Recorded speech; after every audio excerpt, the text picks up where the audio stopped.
So, does anyone have anything? Turn on your mic if you would like to talk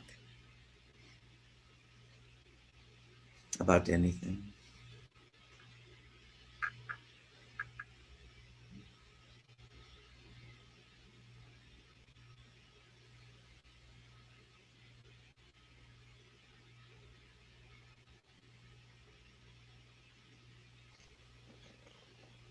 Hello.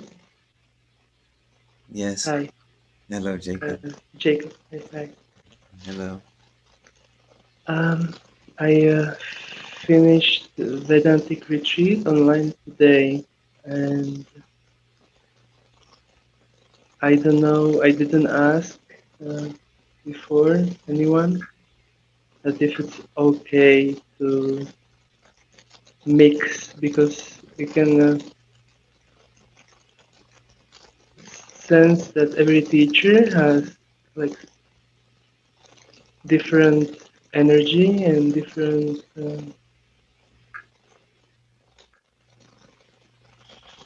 I don't know how to a different style, let's say. Yes, of course. And if it's okay to attend satsang in different teachers. Yes, spend as much time as possible in satsang.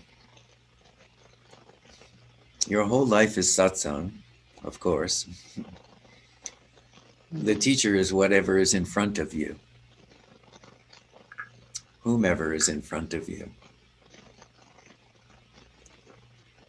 The teaching of the self, however, the recognition of the self, is the same, even though it has different mm, manifestations, let's say. But understand that where you are always moving is into the heart of your own being. So if you are called to go to sit with this teacher, that teacher, um, then engage that feeling in the heart because you are actually calling yourself home. But it's very hard if you don't have the words, let's say, or you don't have the concepts of where am I going. It's very hard to know if you don't have a map. It's very hard to know how to get to Paris. So it's very important that you do what is necessary for you to gather the tools that you need and to move in the direction of your own heart. This is your own heart calling you home. So just be willing to follow that. With every teacher, there are going to be um, pointers which you can use to help to bring you closer to the recognition I am the self. And with every teacher, there will be pointers which are not for you, they are for someone else who is in the room at that moment. So just go where you feel called to go, listen when you feel to listen, practice what you learned, and slowly or quickly, you'll just come to know who you are. And all of your activity throughout every day, whether you are sitting in retreat or you are cleaning your house, all of your activity is your sadhana. As long as you keep this attitude, then you can go anywhere, you can do anything.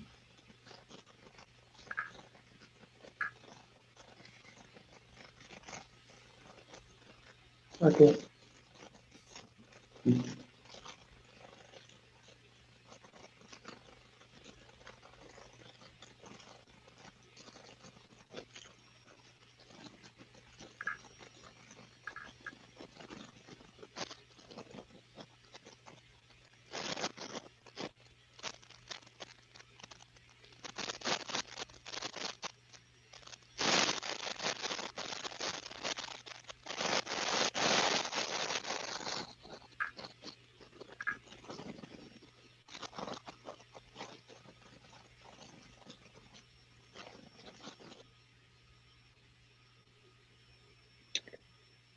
Morning.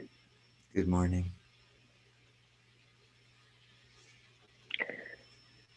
There is a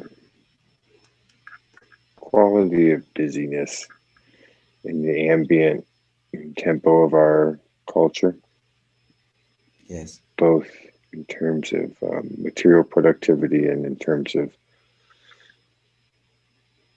socialization. Do you have any comments about um, our individual regulation of that exposure and embrace of that um, external expectation?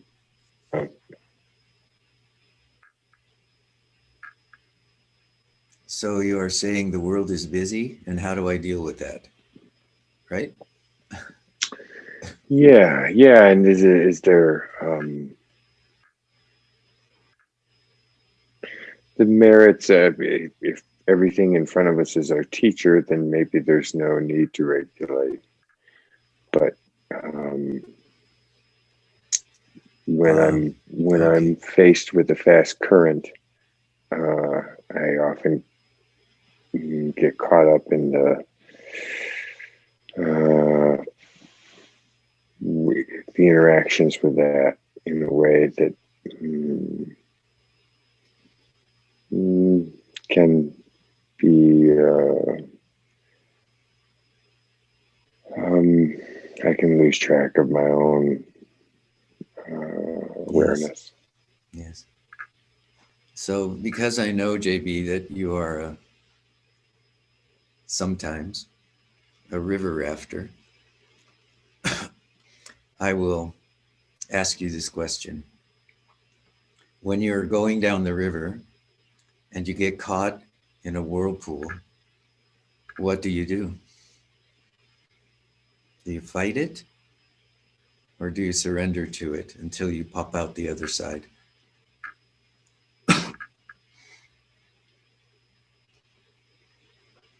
If you're going down a rapid, what do you do? Maybe a little of both. Maybe a little of both. You A try to little find bit, a that little, sweet spot. yeah, where my efforts combine with the effort of the current. Correct. Correct. But the thing that you don't do is you don't try to go back upstream. Mm, Correct? correct. Yes. So being in life is just like this. You know, when we're home and it's peaceful and quiet, this is like just being in the gentle flow of a wide flowing river. It can feel as though we're going nowhere and we're doing nothing. And this can feel very peaceful and very sublime in some way. And so we become very comfortable in this and um, we wish that we could be in this gentle flowing movement all the time without any turbulence. But as anyone who's ever rafted a river knows, we just come around a bend and suddenly, very quickly, we're in the thick of it.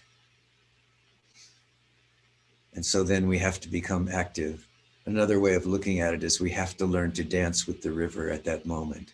This is that mm, point that you're talking about, that you're pointed to, in which there's a balance between effort and non-effort, or between surrender and mm, letting go. So it's the same way with our life. If we are living spontaneously in every moment, there's going to be a natural movement or a natural flowing from moments of peaceful calm and moments of turbulence. The best attitude is to accept both as they come, not to struggle with the turbulence when it comes, but rather just to recognize that turbulence is here and I'm in the middle of this and I just need to see this through, knowing that eventually I'll get put out the other side, that this will also end. Because all phenomenon, you know this, all phenomenon are coming and going. So nothing is going to last forever.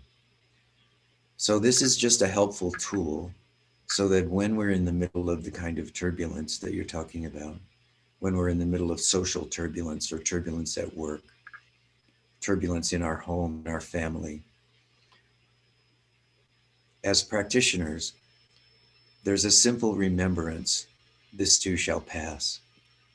And this can be really helpful, that we just stay in this moment. I call this just standing in it. So there isn't any need there felt inside us internally that somehow I need to get out of this or I need to get rid of this. So that's when things arise spontaneously. That's very different from not being able to sit quietly by yourself. And because I can't sit quietly by myself, I have to go out. I have to find some turbulence. This also happens for practitioners.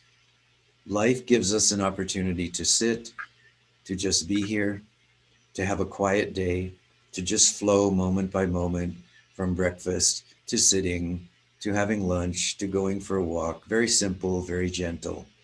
And we're able to do that. But for many of us, we now know that when we are not able to do our normal activities, as many of us have not been able to do our normal activities for the last few months, there becomes this tension that starts to build, and we feel the need to force ourselves out into relationship, into the world, into activity, into the busyness that we've become accustomed to. We crave it. And now we cannot just simply be. Now we have to do. So we have to work with both sides of this equation. We have to know that when things arise spontaneously for us to live in, for us to stand in, for us to work with, we just have to do that. The way that we do it with peace and without self-harm is to recognize that everything that comes will eventually go, and that this also is not me. This is just the nature of circumstances. Or, as is said in Vedanta, this is just the prarabdha karma, the karma associated with having a body and mind, with being in the world. This is not a statement about who I am. This is just a recognition of what is. This is the nature of body and mind. It's the nature of life as we live it in a modern world. So we just allow this to go on, knowing that at some point this will come to an end. And this is also true if we happen to be in a day, a week, a month, or a year when we're just sitting quietly and nothing seems to be happening and the mind is spinning. We're not able to gain peace because of this restlessness. This can also be very helpful. Yes, I remember. This also shall pass. So I can enjoy this silence now, this quiet now, because at some point, this will also change. All phenomenon are coming and going. Just like on the river, there are stretches of calm and stretches of rapids.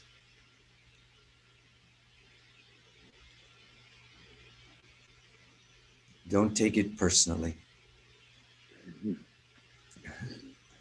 If you remember, there is no me, there is only life itself unfolding, then you have no problem. All is well.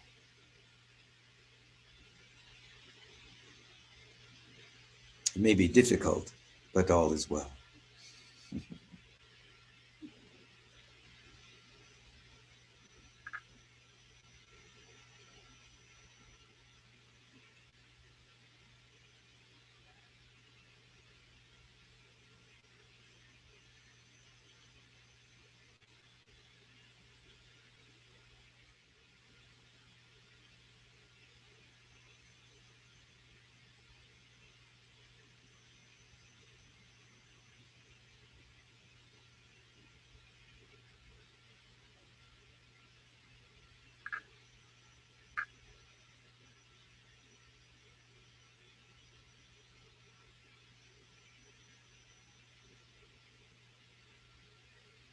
Your bright consciousness, the light of awareness, is the foundation of all that's rising. The challenge that we always face is that the conditioning of our past, of our understanding, of our minds, can tell us that we are what the objects or the experiences that appear in that consciousness or in that bright light of awareness. And we forget that we are the source of that light. This is why the inquiry is always encouraging us to ask the question, who am I? Or I'm always saying to you, are you aware? It is because this bright light of consciousness or awareness, which is your true nature, is overlooked out of habit, out of conditioning, in favor of the objects which are appearing in mind, body, and world. So our practice, if you will, it's not really a practice, it's more of a remembrance. Our remembrance is to keep coming back to this recognition that you are this bright awareness, you are this consciousness, which is able to know the nature of the objects which are appearing as body, mind, and world, as experiences, emotions, and thoughts. This is the nature of the inquiry, which is always asking, to whom does this experience come? To whom does this thought come? To whom is this emotion coming? From where is this arising? This is the remembrance which turns us from the nature of the objects to the nature of the source or the self. So this is what we are always doing. It's also what we're always doing here, is always reminding ourselves through this meeting, through this interaction, that we are here, that the objects are here, but the objects are not our purpose. If we recognize the nature of objects to come, excuse me, to come and go, then we're able to begin this inquiry, this looking, this questioning. Is this real? What is the nature of this experience? And who, in fact, is the one that's having this experience? So this is how experience ties into the inquiry, and how the inquiry informs experience. So there's an interaction that's going on all the time once we take up the inquiry between what we know to be true, which is, I am the light of awareness. I am that, and all is well. In that, all is well. That interaction between that knowing and the experiencing of experiences, thoughts, emotions, objects in the world. This is the way that the process, if you will, the interaction occurs. And this interaction goes on as long as there is a body and mind. Now, when there's an untrained body or mind, or someone who has not heard this truth about the nature of being, it seems like there's an intense interaction that's going on between a me and the experiences. But once we begin this process or this inquiry, this asking, who am I? Where is this coming from? What is the nature of this thinking? What is the nature of this experiencing? Then we create, if you will, or we enter into the opportunity for that level of engagement with mind, body, and world to begin to naturally subside, so that there's an inner peace which begins to be recognized. And then this becomes the place where our attention is most likely to go. So this is how it works, that we go back and forth, in and out of the experience of the inquiry in the life that we're living and in whatever's arising spontaneously, moment by moment.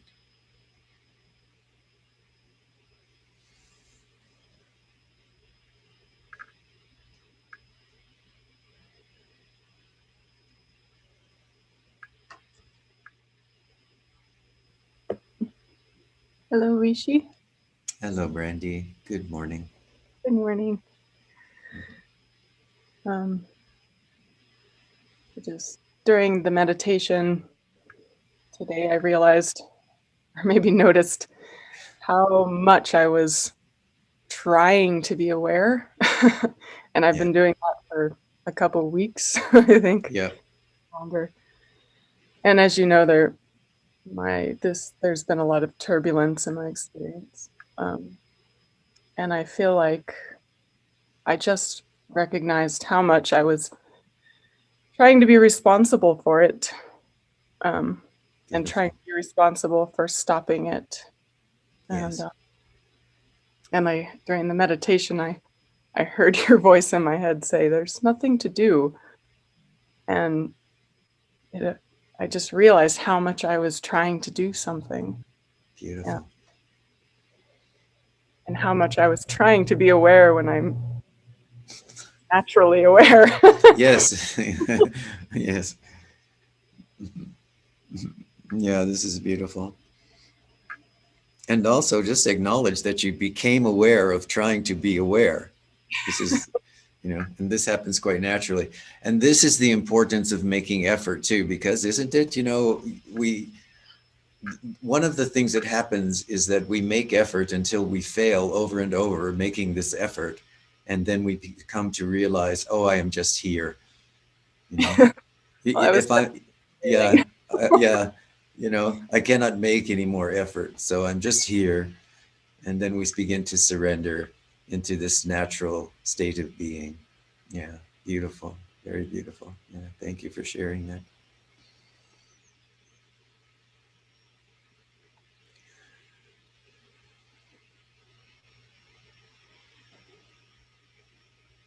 One of my teachers once told me, many, many years ago, we must make effort until all of our efforts fail. And it's through the failure of all of our efforts that we come to recognize, I am already here. And whether I succeed or fail or not is not really that important. What is important is the recognition, I am here as being, consciousness, and bliss.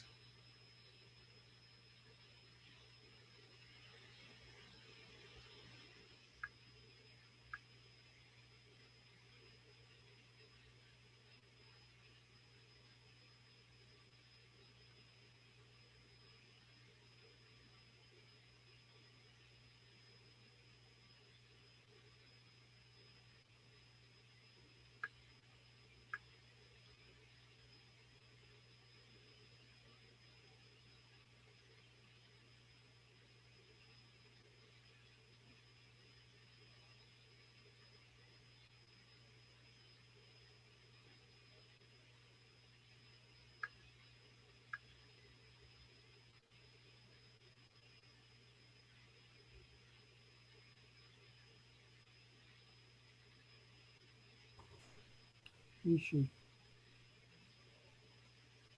Hello, Stuart. Hi. Nice to see you. Yes. In the last couple of sessions, you touched on I am.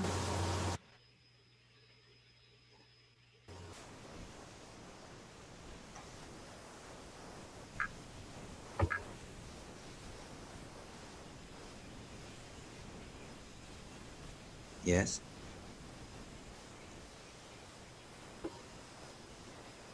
Can you just speak some more about that? About I am?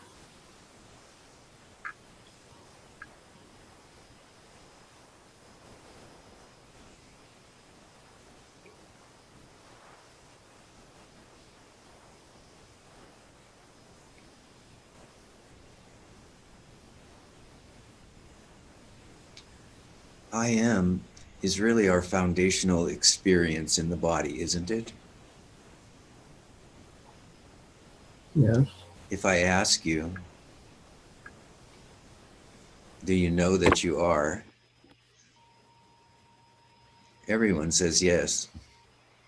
No matter what is going on in the experience, in the mind, in emotions, if I say, do you know that you are here now? Everyone says, yes, I know that I am here now. So this foundational experience, I am, or I exist, we can say.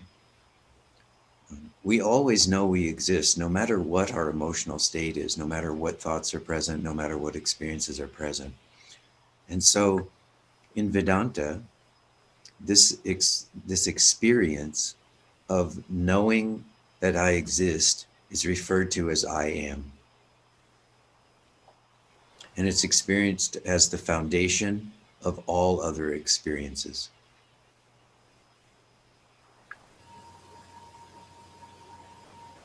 But it's actually even beyond experience.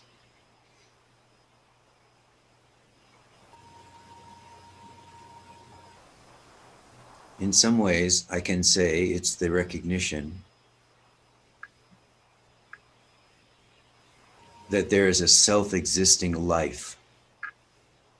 And that self-existing life, if you will, which in which all of the experiences and all of the objects and all of the manifestations are coming and going, can be referred to as I am.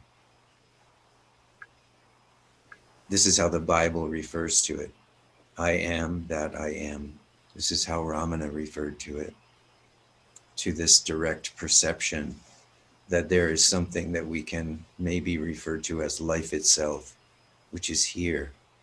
This life itself is before any individual I am, or any sense of I am, or any sense of I. So it is ever present, unborn, undying.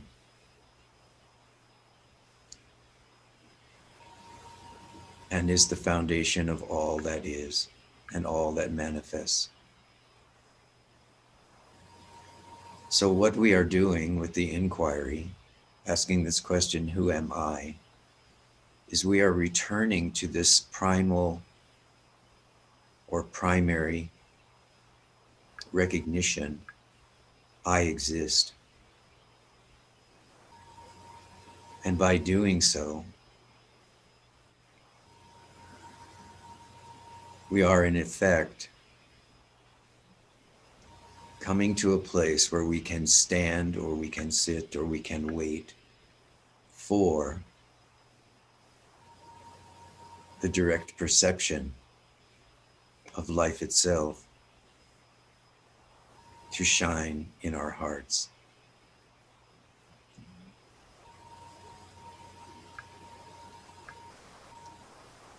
When this happens, one can say there is the recognition of the self as being that I am. But this is only a marginal way of expressing that we are eternal, unborn, undying life itself. That in fact, there is presence, awareness, which is here, consciousness, which is here before all else.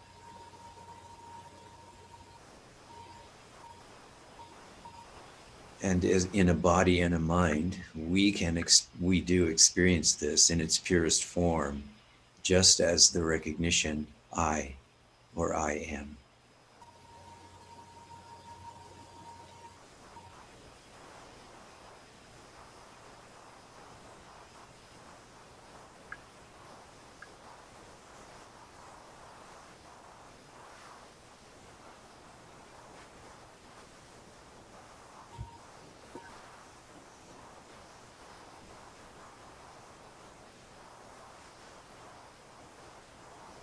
You said that we always know that we exist. In the waking state, if I say to you, if you are in the waking state and I say to you, do you know that you exist?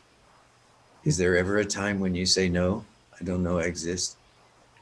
Not if you ask me, but I could go through, no, seriously, I I could go know. through a large portion of my day Uh-huh. on automatic doing certain things or Yes. preparing food or washing dishes and not realizing that that I exist or that I'm alive or not realizing that. If you ask me and I think about it, of course, Yes. Yes. but um, at some point, maybe there will be a continual, constant awareness that I do exist. So the constant awareness of I am,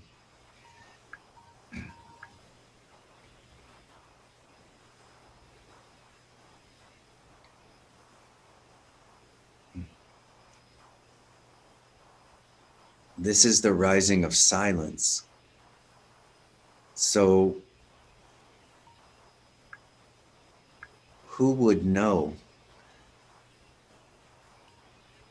I am if there's constant silence?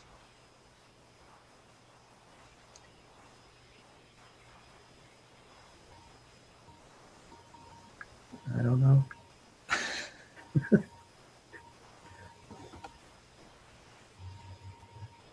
So another way of looking at this is that I is the very first arising of identification with the body mind. So if there's no identification in any given moment with the body mind, whether one is sitting in deep samadhi or one is doing the dishes or whatever, there is no arising of the I sense. Does that mean that consciousness is not there?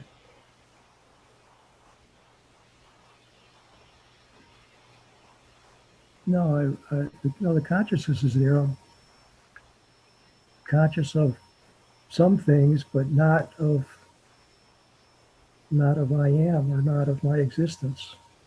Mm-hmm.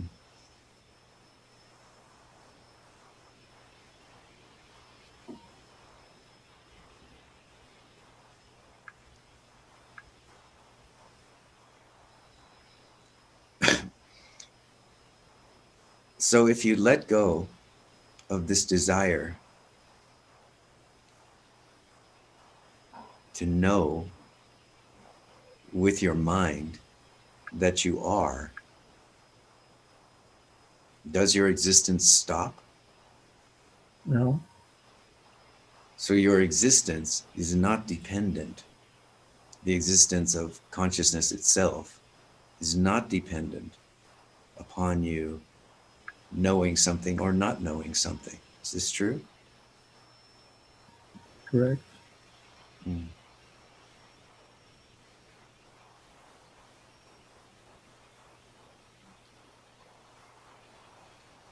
Do you cease to exist if you give up the search for this ever-present sense of I am aware? No,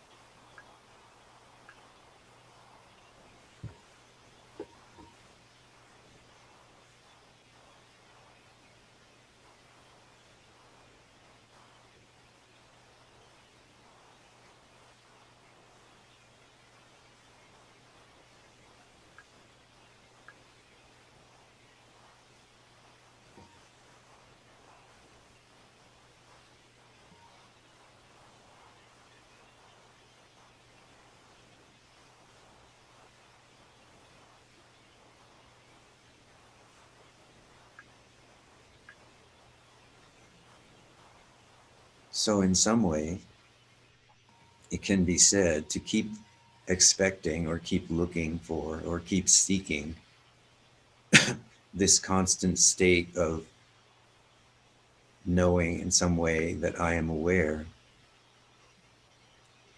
This is the barrier to being, consciousness, and bliss. The reason is, it's like a thief trying to catch a thief. You are expecting that the mind is going to somehow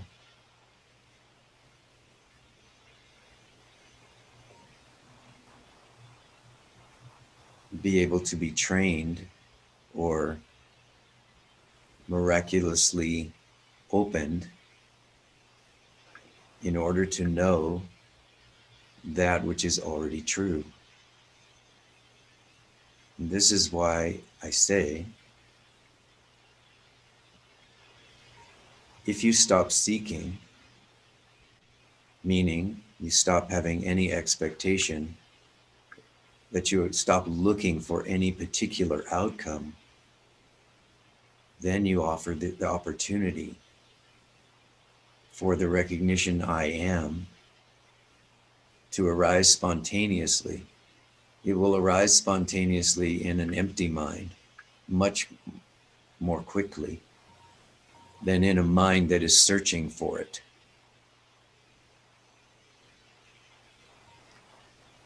In order to do that, you have to not be troubled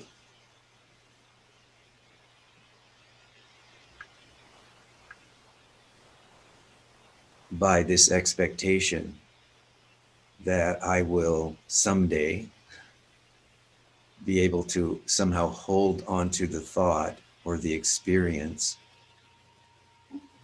I am aware.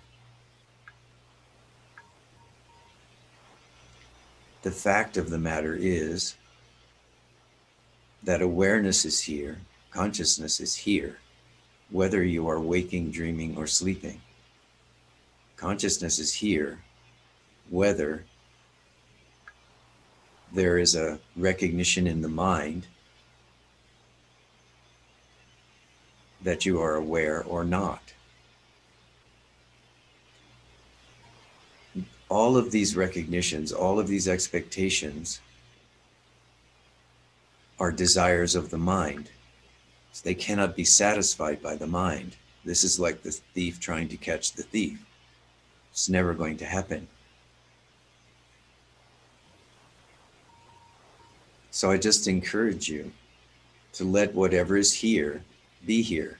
And that includes the feeling or the perception, I'm not aware, or I wasn't aware a moment ago. Because the very perception I wasn't aware a moment ago is rising in the momentary awareness now. Right? Yes? Yes. To have that thought, to see it, is to once again be in the center of being. Be able to see the thought arise, be able to see the expectation arise, be able to see what's going on in the mind at that moment. In order for that to happen, the prior awareness or consciousness must be there. Even when the appearance is, my eyes are open, but I was not aware. In order for that to arise, that is actually the natural arising of awareness. But in the case, the way that you're describing it, it's rising in the mind as a judgment. I was not aware before. So in that case, I just recommend to you that as soon as you realize I was not aware before, that rather than putting the attention or the focus on the I was not aware, put it on, I am now aware that I was not aware a moment ago.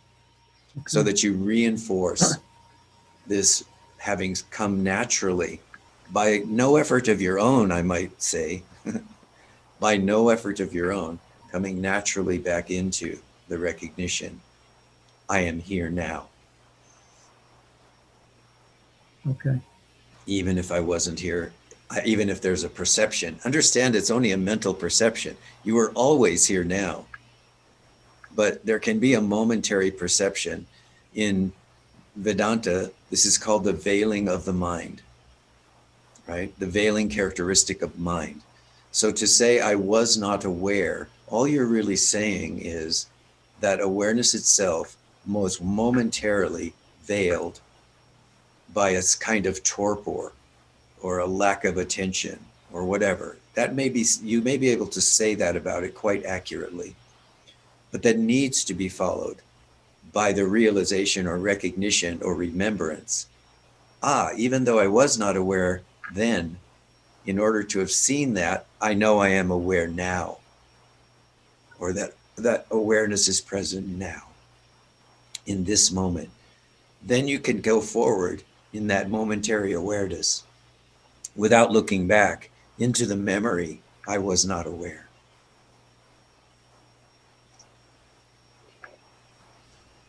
Thank you. The simplest form of our practice is always to keep coming back to here now. The next step, the previous step, are not important. They happen as they happen. What is important is what is here now. Okay. And we can reinforce what is this. We, in a way, you can say we can reinforce our joy, we can reinforce our happiness through the remembrance, through the recognition that though I was not aware a moment ago, or I was not aware for the last hour, that I'm conscious of, I am aware now. I am here now. I know this. I'm certain of it.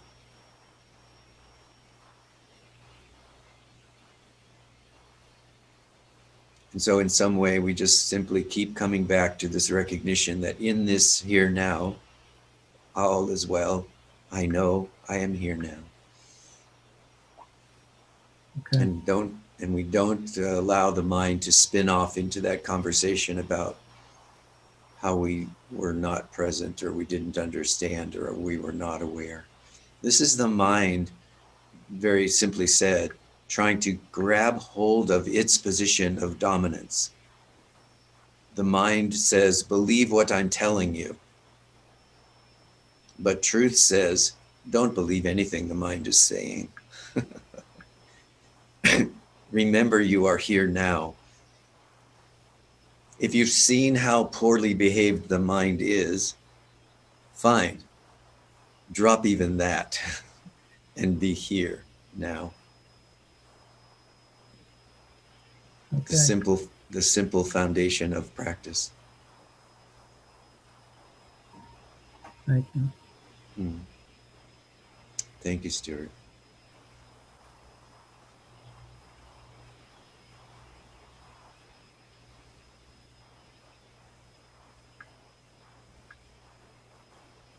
I often recommend to people to just go around the house and put up some sticky notes around the house, that says, am I aware? Or I am aware, and put one on the refrigerator, put one in the bathroom, put one on the side table near the bed, so that wherever you go in the house, there's this physical reminder to check in and notice I am aware, and then open the refrigerator, That's a good idea.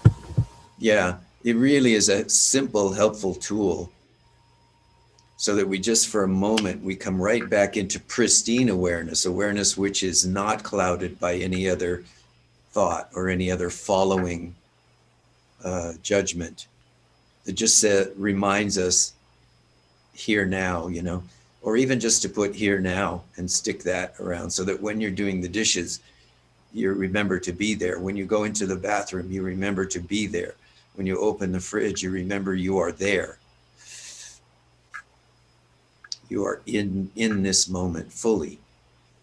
You don't need to do anything else. Then you just go about preparing your food, and everything sort of happens out of body memory, out of muscle memory.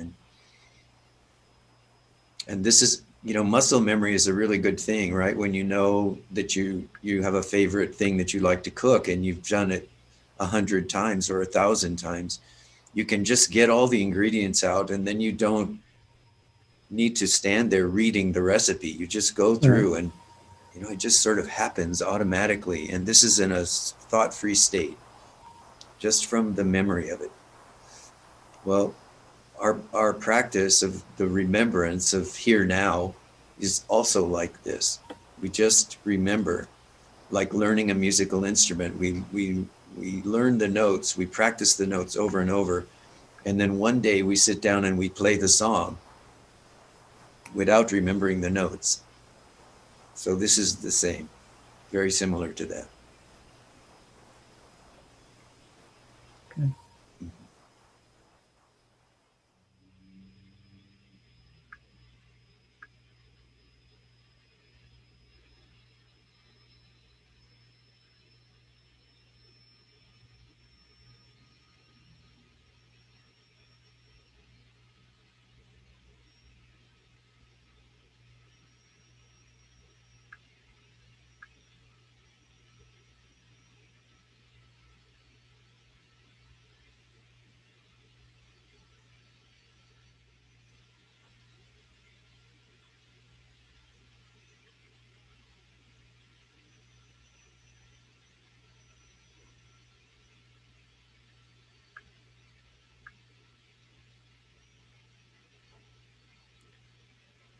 Om Triambakam Yajamahe Sugandhim Pushtivardhanam Urvavukamiva Vandanam Mrityor Mukshya Mamritawa Swaha Muva Bu Om Sat Jung Hang Om.